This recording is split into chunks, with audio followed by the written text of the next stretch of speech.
நீங்கள் தவறவிட்ட எபிசோடுகளை இப்பொழுதே காணுங்கள் உங்கள் Tandivan.com மற்றும் Tandivan யூடியூப் சேனலில்.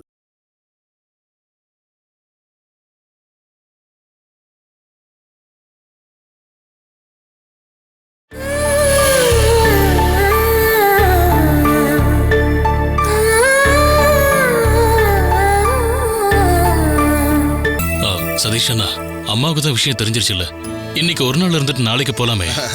நீ ஈஸியா சொல்லிட்ட. ஜெகதாம்பா பத்தி உனக்கு தெரியும்ல, ஒரே வெட்டு ரெண்டு துண்டு. ஏய் அனிலா, அடி அனிலா, எங்கடி போய் தொலைஞ்ச? வாங்கப்பா. என்னங்க, நான் இவங்களுக்கு ஒரு டீ அது போட்டு கொடுத்துட்டு வரேன். அங்க நமக்கு அம்மா பால் ஊத்திடுவாங்க. நீ வா. ஒரு நிமிஷம் இருங்க. இப்படி பயந்துட்டு ஓடுற அளவுக்கு பிரச்சனை பெருசா என்ன? இப்போ நீ என் கூட அங்க வருவல, அப்ப தெரிஞ்சுக்கோ. வாடி. நான் வேணா அம்மா கிட்ட போன்ல பேசுறேன். பெரியப்பா, நீங்க போயிட்டீங்கன்னா எங்களை யார் பாத்துப்பா? இங்க பாரு தங்கம், நாங்க ரெண்டு பேரும் இப்ப அங்க போகலன்னா எங்க அம்மா எங்க சீட்டை கிழிச்சிடுவாங்க. அடி அனிலா, வாடி கூட. ஐயோ, என்னங்க என்னங்க, ஒரு நிமிஷம் நில்லுங்க, சொல்றது கேளுங்க. என்னங்க, ஒரு நிமிஷம் நில்லுங்க. என்னங்க, அட நில்லுங்கன்னு சொல்றேன்ல. ஏங்க, ஒரு நிமிஷம் நில்லுங்க. நாம இங்க இருக்கிறோம்ன்ற தைரியத்துல தானே பாலா போயிருக்கான். இங்க ஏதாவது உதவி தேவைப்பட்டுச்சுன்னா இவங்க என்ன பண்ணுவாங்க? அடியே, அதெல்லாம் ரெண்டாவது விஷயம் டி. தலை போற காரியமா இருந்தா முதல்ல தலை தான் காப்பாத்திக்கணும். பெரியப்பா, பெரியப்பா, நீங்க போய் பாட்டி கிட்ட விஷயத்த சொல்லிட்டு வாங்க. பெரியம்மா மட்டும் இங்கே இருக்கட்டுமே. இதுக்கப்புறம் இங்க இருக்கிறத பத்தி கற்பனை கூட பண்ணி பார்க்க முடியாதுமா. எங்களுக்கு உதவி பண்ணதான் நீங்க வந்திருக்கீங்க. அதனால நீங்க கஷ்டப்படுறீங்கன்னு நினைக்கும் போது மனசு கஷ்டமா இருக்கு. உன்னை இப்படி அம்போன்னு விட்டுட்டு போறது உன்னை விட எனக்கு ரொம்ப ரொம்ப வருத்தமா இருக்குடா தம்பி. போகலன்னா அத்தை நம்மள என்ன பண்ணுவாங்க? அதான் நம்ம அங்க போனதுக்கு அப்புறம் தெரியும் சொன்னல. மிஞ்சி போனா என்ன வீட்டை விட்டு அனுப்புவாங்க, அவ்வளவுதானே. ஏண்டி, உனக்கு அது சாதாரணம். ஏண்டி, வெளியே அனுப்பிட்டாங்கன்னா அதோட கதை முடிஞ்சது. இவன் மட்டும் ஸ்ட்ராங்கா இருந்திருந்தானா கண்டிப்பா நான் ரெண்டுல ஒரு கை பாத்துருப்பேன். அம்மா எவ்வளவு காட்டு கத்தல் கத்துனாலும் நமக்கு பயம் இருந்திருக்காது. இவன் நம்ம செலவுக்கெல்லாம் பணம் கொடுத்துருப்பானே. ஆனா நிலைமை இப்பதான் தலைகளாயிருச்சே. நீங்க போயிட்டீங்கன்னு அம்மாக்கு தெரிஞ்சிச்சுன்னா அதுக்கப்புறம் அம்மா அங்க இருந்து கிளம்பி வந்துருவாங்க. இங்க பாருங்க, அத்தைக்கு போன் பண்ணி நடந்த விஷயத்த பத்தி சொல்லுங்க. 2 நாளைக்கு நம்ம இங்க இருக்கலாம்.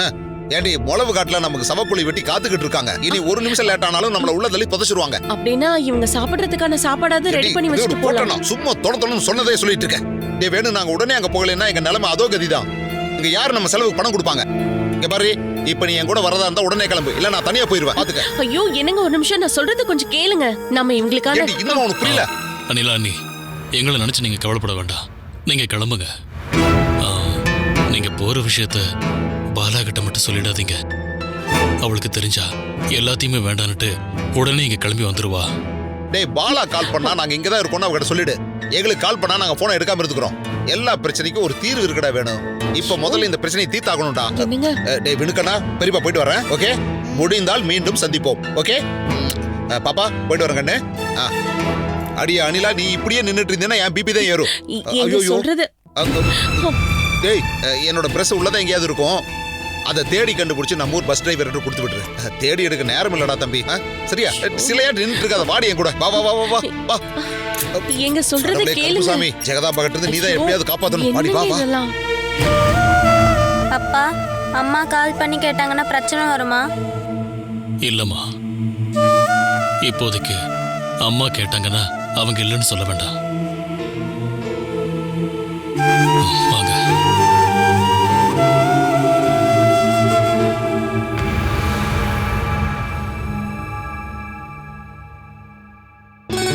குட்டி எப்பவுமே மனோஜோட இருந்து நல்லா பாத்துட்டதுனால தான் இப்போ ஒரு நல்ல மாற்றம் வந்திருக்கு. பாத்தியா, கையில இருக்கிற கருப்பு நேரம் குறைஞ்சிடுச்சு. லைட்டா உடம்பு சூடா இருக்கு. இதுக்கு முன்னாடி பச்சை தண்ணியில கை வைக்கிற மாதிரி இருந்துச்சு.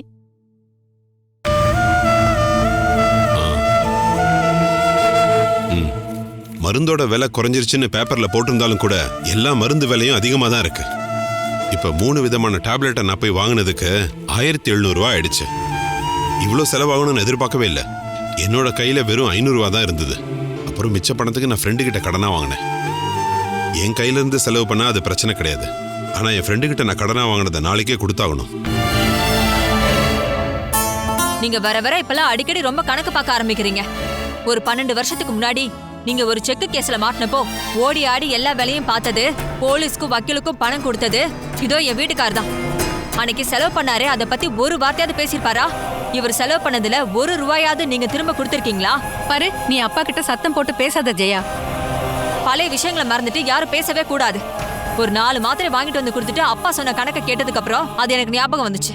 உங்களுக்கு அட்டாக் வந்து ஹாஸ்பிட்டல்ல படுத்து கிடந்தப்போ பாலாவோட கல்யாணத்துக்கும் ஹரி ஃபாரின் போறதுக்கும் அப்புறம் அஜய் இன்ஜினியரிங் படிக்க ஃபீஸ் கொடுத்ததும் இந்த மாதிரி என்னென்ன வேலைங்களுக்காக நீங்க இந்த மனுஷங்கிட்ட இருந்து எவ்வளவு பணம் வாங்கியிருப்பீங்க? பழைய டைரியெல்லாம் தீயில போட்டு எரிக்கலான்னு எடுத்தப்போ அதுல எழுதி வச்ச கணக்கெல்லாம் நான் பார்த்தேன்.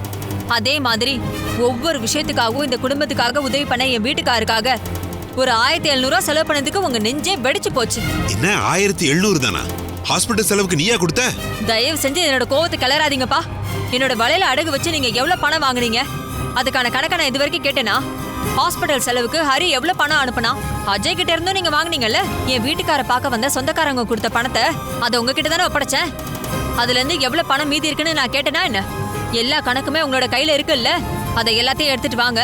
அதை எல்லாத்தையும் பார்த்துட்டு நஷ்டம் உங்களுக்கு ஏற்பட்டிருக்கு அப்படின்னா அந்த பணத்தை நான் தரேன். இப்ப நீங்க செலவு பண்ணீங்க அதை சேர்த்து.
அப்பா என்னப்பா பண்ணிட்டு இருக்கீங்க? தள்ளுங்க. அட என்னம்மா நீ? அப்பா ஒரு டீ போட்டு குடிக்கலான்னு வந்தேன். அத நீங்க என்கிட்ட சொல்லிருக்கலாம்லப்பா. நீங்க எந்த பாத்திரத்தையும் கழுவ வேணாம். இதை இங்கேயே வச்சிருங்க, நான் பாத்துக்கறேன். இல்ல அப்பா இந்த வேலையை பாக்குறேம்மா. அப்பா நீங்க அங்க போய் உட்காருங்க. போங்கப்பா. ஏய் தண்ணி அடுப்புல வச்சிருக்கேம்மா, ஏன் இப்படி பண்ற? ஐயோ அப்பா, நான் சொல்றது கொஞ்சம் கேளுங்கப்பா. நான் டீ போட்டு குடுக்குறேன்ப்பா.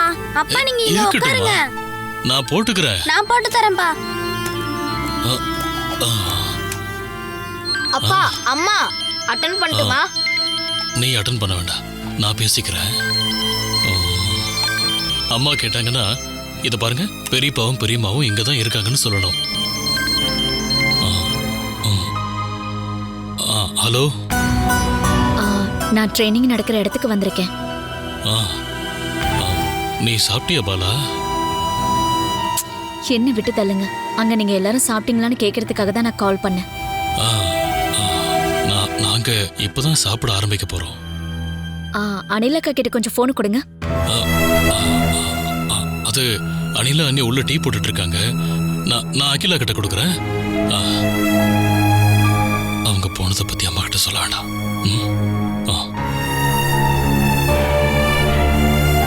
நல்லா இருக்கீங்களாமா? எனக்கு எந்த குறையும் இல்லை.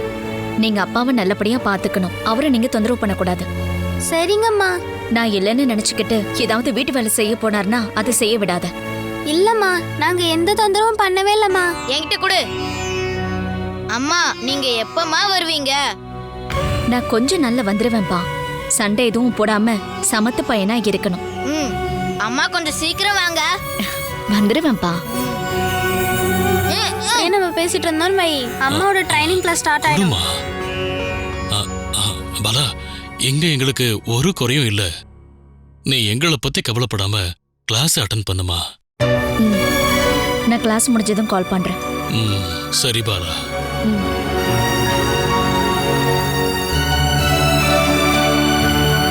ஐயோ டீயே மறந்துட்டேன்.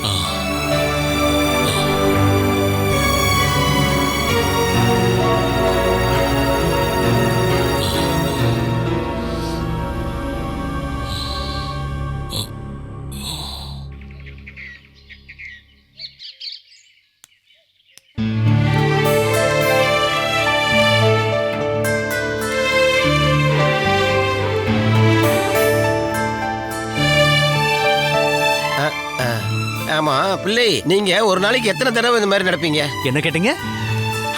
இது எக்ஸசைஸ் தானே? எக்ஸசைஸா? இருந்தாலும் என் பொண்ணும் என் மருமகனும் என்னை இப்படி ஐசியூல படுக்க வச்சிட்டாங்கன்னு இவங்க சொன்னப்ப எனக்கெல்லாம் தூக்கி வரி போட்டுருச்சு. சின்னதா ஒரு பொய் சொல்லிட்டாங்க அப்படின்றதுக்காக. பொய். கல்லு மாதிரி உயிரோட இருக்கிற ஒரு அப்பனை சாக கிடக்கிறான்னு சொல்றது என்ன சாதாரண விஷயமா? அவங்க சொன்ன வாக்கு பழிச்சு எனக்கு ஏதாவது ஆகி நான் போய் ஐசியூல அட்மிட் ஆயிருந்தேன்னா அவங்க சொன்னது பழிச்சிருக்கும்.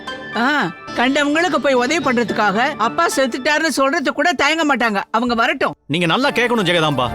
மன்னிக்க முடியாத தப்பு தான் அவங்க பண்ணிருக்காங்க. அவங்களுக்கு நல்ல தண்டனை கொடுக்கணும்.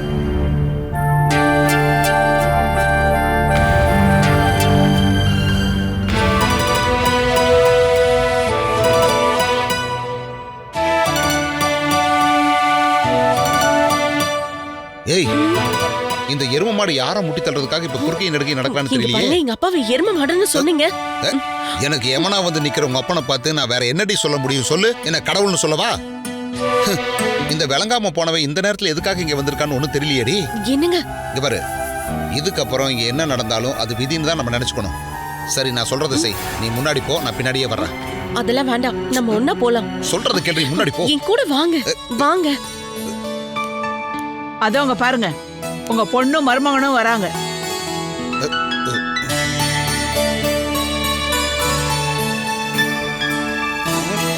என்னங்க இங்க பாருங்க, என் கூட வாங்கன்னு தானே சொன்னேன். வாங்க.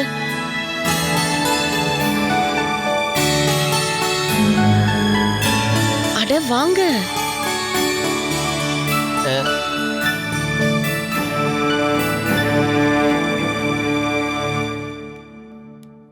அப்பா, என்னம்மா நீ இப்படி பண்ணிட்டியம்மா? ஓடி ஆடி வேலை செய்யற என்னைய நீங்க 2 பேரும் ஐசியூல போய் அட்மிட் பண்ணிட்டீங்களே. என்னை இப்படி ஏமாத்திட்டீங்களேம்மா. ஏய், உனக்கு எத்தனை அப்பா இருக்காங்க? ஜெகதாம்பா, நீங்க கொஞ்சம் பேசாம இருக்கீங்களா? நான் சொல்ற வரைக்கும் வாயை திறக்க கூடாது. உங்ககிட்ட தான் கேட்டேன். நீ நல்ல குடும்பத்துல சேர்ந்தவ இல்லைன்னா அந்த இடத்துல பல பேர் இருப்பாங்க போல. ஜெகதாம்பா, இவ உன் பையனோட பொண்டாட்டி. மரியாதை கொடுத்து பேசி ஜெகதாம்பா. இவன் மட்டும் மரியாதை கொடுத்தாளா என்ன? சாக கிடக்குற அப்பாவை பாத்துக்கிறதுக்காக 2 பேரும் போயிருக்காங்க. இவரு அவளுக்கு எத்தனாவது அப்பா நான் தெரிஞ்சுக்கணும்ல. அம்மா, நாங்க தெரியாம தப்பு பண்ணிட்டோமா? நீ ஒரு கோழையா இருக்கிறதுனால தப்பு மட்டும்தான் நடக்கும். இவளை கல்யாணம் பண்ணதான் நீ பண்ண மிகப்பெரிய தப்பே. ஏமா, நீ தானே இவளை போய் பொண்ணு பார்த்து எனக்கு கல்யாணம் பண்ணி வச்ச? அதுக்கான வரதட்சணையும் வாங்குனீங்களே, ஞாபகம் இல்ல? இல்ல, இனிமே நான் பேச மாட்டேன். இவ்வளவு பெரிய பொய்ய சொல்லி வேணுவையும் அவன் குழந்தைங்களே பாத்துக்க வேண்டிய அவசியம் உங்களுக்கு என்ன இருக்கு? இல்ல வேணுக்கும் உனக்கும் இடையில வேற ஏதாவது தொடர்பு இருக்கா என்ன? என்னடா ஜெகதாம்பா, என்ன இப்படி எல்லாம் பேசிட்டு இருக்க? அப்படின்னா இவங்க எதுக்காக தன்னோட அப்பா சாக கிடக்குறான்னு பொய் சொல்லி இவங்க எதுக்கு அவன் வீட்டுக்கு போனாங்க? ஆமா, என் புருஷன் சொன்னதாலதான் நான் அங்க போனேன். ஏன் அங்க கூட்டிட்டு போனதே என்னோட புருஷன் தான். உங்களுக்கு ஏதாவது பிரச்சனையா என்ன?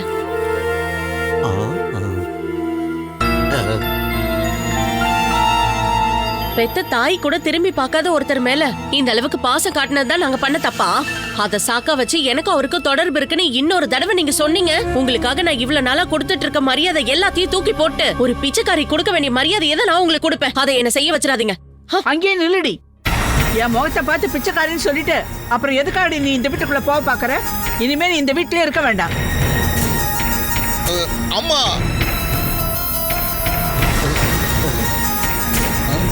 உன் அப்பா இங்கதான் இருக்காரு. அவர் கூடவே நீ கிளம்பி போயிடு. இங்க பாருங்க, என்ன இந்த வீட்டுக்கு கையை பிடிச்சு கூட்டிட்டு வந்தது என்னோட அப்பா கிடையாது. இங்க உட்கார்ந்துட்டு இருக்க என்னோட புருஷன் தான். நாங்க 2 பேரும் சேர்ந்து ஒரே தப்பதான் பண்ணிருக்கோம். அதுக்காக எனக்கு மட்டும் தண்டனை கொடுக்கறது சரியில்லை. நான் இதுக்கப்புறம் இந்த வீட்டுல தங்குறது உங்களுக்கு பிடிக்கல அப்படின்னா நான் போயிடுறேன். ஆனா என் அப்பா கூட இல்ல, என் வீட்டுக்காரர் கூட. எங்கடி போறது? நம்ம எங்க வேணாலும் போலாம். ஆனா அதுக்கு முன்னாடி நாம இங்க ஒரு சின்ன வேலை பார்க்கணும். 15 வருஷத்துக்கு முன்னாடி வாங்கின 50 பவுன் நகையும் 1.5 லட்சம் ரூபாவையும் இத்தனை வருஷத்துக்கான வட்டியோட சேர்த்து எனக்கு திரும்ப தரணும்.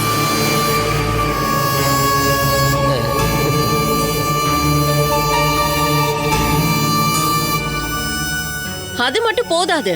இத்தனை வருஷமா நான் இந்த வீட்ல ஒரு வேலைக்காரி மாதிரி கஷ்டப்பட்டு வேலை பார்த்திருக்கேன். நான் செஞ்ச வேலைக்கான கூலியை நீங்க கண்டிப்பா எனக்கு கொடுத்துதான் ஆகணும்.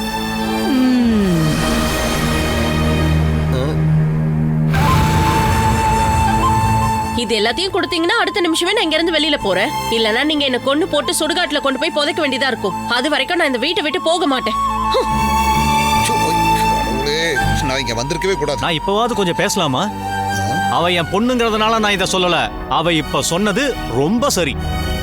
மருமகனே, நீ இப்ப எதுக்கு தலையில கைய வச்சுட்டு தலையை குனிஞ்சு உட்கார்ந்துகிட்டு இருக்க? எந்திரி முதல்ல, வா எழுந்து. மாமா அது வந்து நான் உங்ககிட்ட சில விஷயம் நான் பேசியாகணும். வாங்க. அது அட உள்ள போன்னு சொல்றேன்லப்பா. மாமா ஒரு நிமிஷம் போப்பா. இப்படியே போச்சுன்னா மருமக கேள்விக்கெல்லாம் பதில் சொல்லணும் ஜெகதாம்பா.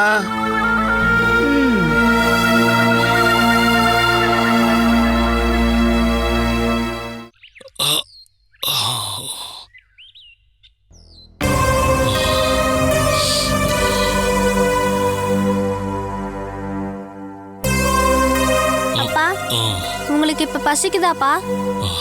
நான் கொஞ்சம் கஞ்சி வச்சு தரட்டுமாப்பா? பசிக்குதுதான், ஆனா நீ அதுக்காக கஷ்டப்பட வேண்டாம். அரிசி பருப்புலாம் இருக்குப்பா. அப்புறம் நீ சமைச்சு முடிக்கிறதுக்குள்ள மதியானமே வந்துடும். நாங்க பசிலேயே செத்து போயிடுவோம். நம்ம டீ கடைக்கு போய் ஏதாவது சாப்பிட்டு வரலாமாப்பா? அதுக்கு உங்ககிட்ட பணம் இருக்கா? கடன் சொல்லிப்போம். இதுக்கப்புறம் இந்த ஊர்ல நமக்கு யாரு கடன் கொடுக்க போறாங்க? அம்மாக்கு வேலை கிடைச்சோன்னே நம்ம பணத்தை திரும்பி கொடுத்துடலாம்ல? ஏய், அதெல்லாம் வேண்டாம். நாம கேட்டு அவங்க கொடுக்கலன்னா மனசுக்கு கஷ்டமா இருக்கும். இருந்தாலும் பெரியப்பாவும் பெரியம்மாவும் உடனே போவாங்க நான் எதிர்பார்க்கலப்பா. அவங்க போக வேண்டிய அவசியம் வந்துருச்சு. அப்படி இல்லைன்னா நம்ம பிரீத்தி ஆண்டிக்கு கால் பண்ணி சொன்னா என்ன? யாரையும் கஷ்டப்படுத்த வேண்டாம். கஞ்சிய நான் ரெடி பண்ணி தரேன். நீங்களா? என்ன அப்படி பாக்குறீங்க? பூனேல ஒத்தாலா 10 வருஷமா தனியா ரூம்ல சமைச்சு சாப்பிட்டு வாழ்ந்தவன் தான் உங்க அப்பா. அது ஒன்னையும் நான் மறக்கல. சரி இருங்க, நான் சமைக்கிறேன். வேணாம்ப்பா, நீங்க இங்கேயே உட்காருங்க. அப்பாக்கு எந்த கஷ்டமும் கொடுக்க கூடாது அப்படின்னு சொல்லிட்டு தான் அம்மா இங்க இருந்து போனாங்க. அப்பாக்கு எந்த கஷ்டமும் இல்லம்மா, சந்தோஷமா தான் இருக்கு. மினுக்கண்ணா, நீ ஒரு 1/2 மணி நேரம் பொறுமையா இரு. அதுக்குள்ள உன் அப்பா சாப்பிட ஏதாவது ரெடி பண்றேன். அப்புறம் நான் சமைச்சதுக்கு அப்புறம் தான் அதுக்கு என்ன பேருன்னு வைக்க முடியும். நீங்க குறை சொல்லாம அதை சாப்பிடணும்.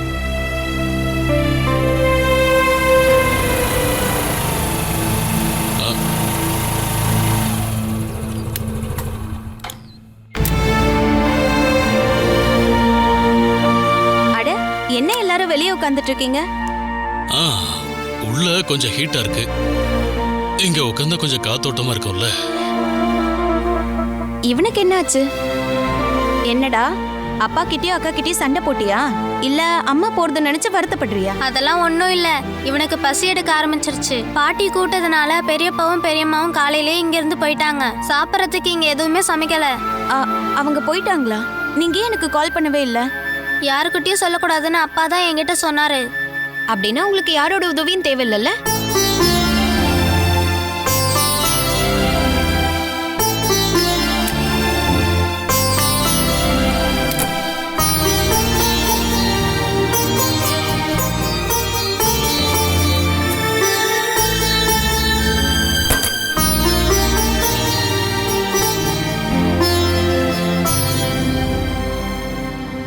அப்பமும் முட்டை குழம்பும் உங்களுக்காக வீட்ல இருந்து எடுத்துட்டு வந்தேன்.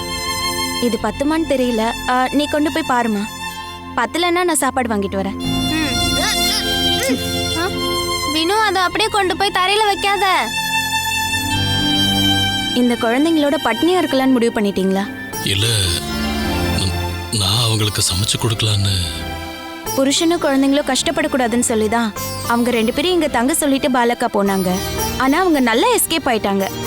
ஒரு நாள் கூட இங்க இல்ல எஸ்கேப் ஆயிட்டாங்க. கூட பிறந்த அண்ணன் சொல்லி என்ன பிரயோஜனம்?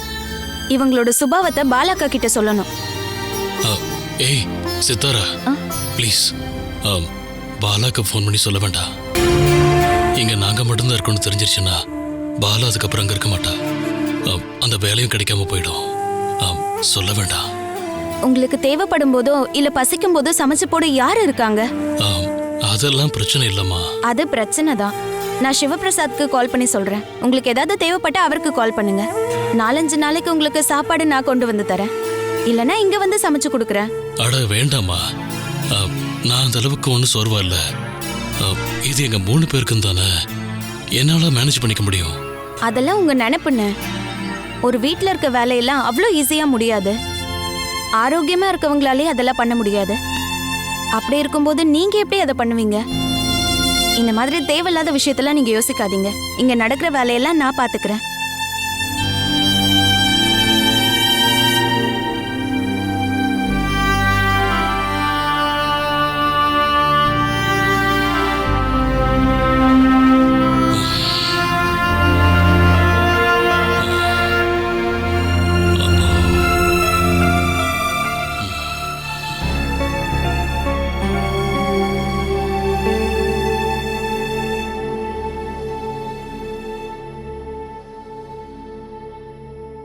எனக்கு இங்க பாருங்க, இந்த விரல் எல்லாத்தையுமே மடக்கி வச்சுக்கோங்க. என்னை கஷ்டப்படுத்துறதுக்காக இப்படியே இருக்கலாம்னு முடிவு பண்ணிட்டீங்களா? நீங்க எப்படியாவது எந்திரிச்சு நடக்க பார்க்கணும்ல. நல்லா மடக்குங்க, நல்லா மடக்கிக்கோங்க. அம்மா இப்படிலாம் பண்ணக்கூடாது. ஏண்டி இந்த கைக்கு உயிர் இருக்கா இல்லையான்னு பார்க்க வேண்டாமா? இந்த மாதிரி பாத்துக்கிட்டீங்கன்னா இருக்கிற உயிரும் போயிடும். நீங்க போங்கம்மா. அப்பா வலிக்குதா? இத்தனை நாள் ஆகியும் நீங்க எழுந்து நடக்கல, எழுந்து உட்காந்து பேசல, அதனாலதான் அம்மா கோவப்படுறாங்க. என்னம்மா பண்றீங்க? இங்க பாருங்க, கைய மடக்க சொல்லி இந்த மாதிரி பொறுமையா பண்ணணும். நீ ஒண்ணு எனக்கு சொல்லித்தர வேண்டாம், எனக்கு தெரியும். உங்களுக்கு எல்லாம் தெரியும், ஆனா தெரிஞ்சுக்க வேண்டிய விஷயத்த அரைகுறையா தெரிஞ்சுப்பீங்க. நீ என்னடி இப்படி எல்லாம் பேசிட்டு இருக்க? அப்பா இந்த நிலைமையில படுத்துட்டு இருக்கும் போது நீங்க அப்பாவை எப்படியெல்லாம் குத்தி குத்தி காமிச்சு பேசுனீங்க ஞாபகம் இருக்கா? உடஞ்சு போன ஒருத்தரை நம்ம மனசாலதான் எழுந்து நடக்க வைக்க முடியுமா? தன்னால எழுந்து நடக்க முடியும்ன்ற எண்ணத்தை அப்பாக்குள்ள உருவாக்குறதுக்கு உங்களால இது வரைக்கும் முடிஞ்சுதாமா? வாழ்க்கை ஃபுல்லா அப்பா இப்படி ஒரு பாரமா படுத்துக்கிட்ட பாருந்தானே உங்க மனசுக்குள்ள ஓடிட்டு இருக்குமா? உங்களையும் பாலா சித்தியும் உங்க அம்மா தானே பெத்தாங்க. பாலா சித்தி வேணு சித்தப்பாவை எப்படி பாத்துக்கிறாங்க? அதுல 3ல ஒரு பாசமும் அன்பும் நீங்க கொடுத்திருந்தீங்கன்னா அப்பா எழுந்து உட்காந்து பேச ஆரம்பிச்சிருப்பாரு. இப்படியே ஒரு மாசம் போச்சுன்னா அவரே எழுந்து நடக்க ஆரம்பிச்சிருவாரு. டாக்டர் சொன்ன 90 நாட்களுக்குள்ள கண்டிப்பா எங்க அப்பா எழுந்து நடக்க ஆரம்பிச்சிருவாரு. இப்ப குடுக்குற மருந்துகள் அவர் சாப்பிட்டாருன்னா அப்பாவோட உடம்பு ஆரோக்கியமா இருக்கும். ஆனா நீங்க பேசி அப்பா மனசை காயப்படுத்தாதீங்க. நல்லா இருக்கே, உன்னோட கிளாஸ் ரொம்ப அற்புதமா இருக்கு. நான் இதுக்கப்புறம் இந்த பக்கமே வரமாட்டேன். நீயும் உன் அப்பாவும் என்ன பண்ணணுமோ பண்ணிக்கோங்க. அப்பா இதெல்லாம் பெருசா எடுத்துக்காதீங்க.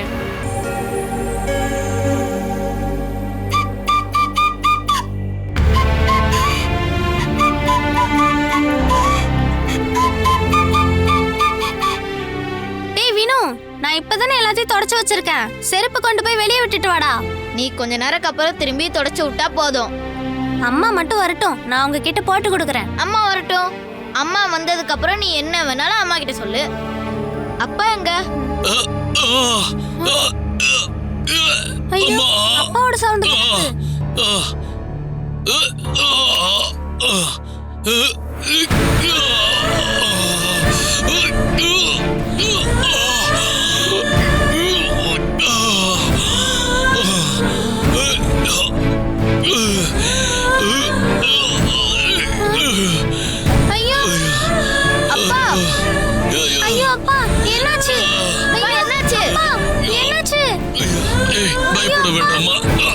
அப்பாக்கு எதுவும் இல்லம்மா. ஹாஸ்பிடலுக்கு போலாமா? அப்பாக்கு ஒண்ணும் இல்ல. என்னாச்சுப்பா? யாருக்காச்சும் கால் பண்ணி சொல்லட்டுமா? வேண்டாம்மா, இப்ப போயிடும்.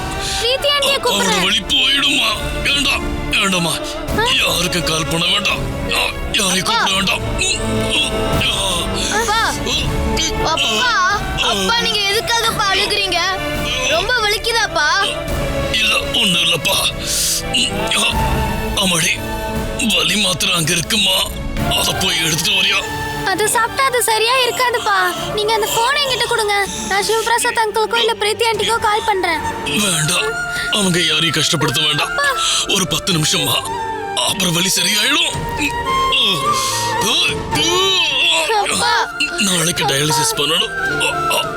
அதுக்கு முன்னாடி வர்ற வலிதான் இது. ஹாஸ்பிடலுக்கு போலான்னு அதுதான் நான் உங்ககிட்ட சொல்லிட்டு இருக்கேன். நாளைக்கு போலாமா? இந்த வலி இப்ப போயிடுமா? இப்ப போயிடும். வினு, நீ போய் பக்கத்துல யாராச்சும் இருந்தா கூட்டிட்டு வா. அப்பாக்கு முடியலன்னு சொல்லு. வினுக்கண்ணா, வேண்டாம் வேண்டாம், நீ போ வினு. அப்பா கையை விடுங்க. வேண்டாம் வேண்டாம் வேண்டாடா. அப்பா, நீங்க அப்படியே படுங்கப்பா. அப்பா, ஐயோ என்னாச்சு? அப்பா,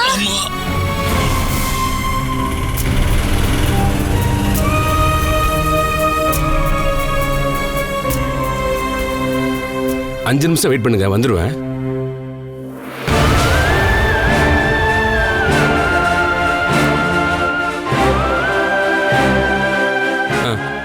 இவ்வளவு அவசரமா எங்கப்பா ஓடுற? அப்பாவுக்கு உடம்பு முடியல. இங்க நானும் அக்காவும் மட்டும்தான் இருக்கிறோம். Catch us on TV, Tandivan.com, Facebook and YouTube.